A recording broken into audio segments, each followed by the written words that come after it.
3 years ago, Aggie and Sadie met their soulmates. They just didn't know it yet. Hailing from mid-Wales and the Midwest, these two met at a summer camp in Maine. After a long, inseparable summer, they said goodbye and parted ways. Yet they remained inseparable, speaking all day, every day, anywhere and everywhere. Despite the 7-hour time difference, they were hopelessly in love, obvious to everyone but them. Obsessed with seeing each other again, Sadie flew to the UK. Aggie introduced Sadie to all of her favorite places. They saw waterfalls, went to concerts, and celebrated Aggie's graduation. Then they packed their backpacks and hopped on a train. First stop, Paris. Then they slowly traveled down the Italian coast. It was in Volastra, a tiny little village in the Italian mountains. They thought this just might be love. But they happily ignored it and carried on, blissfully falling harder in Rome and down to the Amalfi coast. Becoming poorer by the second, they made a plan to work on a farm in Slovenia. So they caught an overnight bus back up to Venice, and in that quiet, romantic town, they kissed for the very first time. In Slovenia, they worked for a wonderfully zany, off-grid madwoman.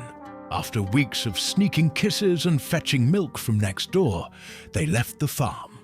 They explored a bit more of Slovenia, soaking up every last second of their magical summer. They headed back to Wales and spent nearly 6 months living together. Aggie got a job, so Sadie hung out with Aggie's sisters and precious, perfect, sweet niece. Aggie continued to share her home with Sadie, and they both loved every minute of it. Alas, Sadie maxed out her visa to the very last day, and it was time for her to go. After a bit of long distance, Aggie went to the US. They set out for a road trip of the West, attending a family wedding, exploring Yellowstone, the Tetons, Zion, and the Grand Canyon. Then over to Iowa, where it's Sadie's turn to show Aggie all of her favorite places. They biked RAGBRAI, ate lots of Dairy Queen, and enjoyed the state fair.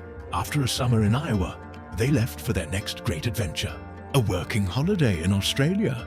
An entire year with working rights in the same country.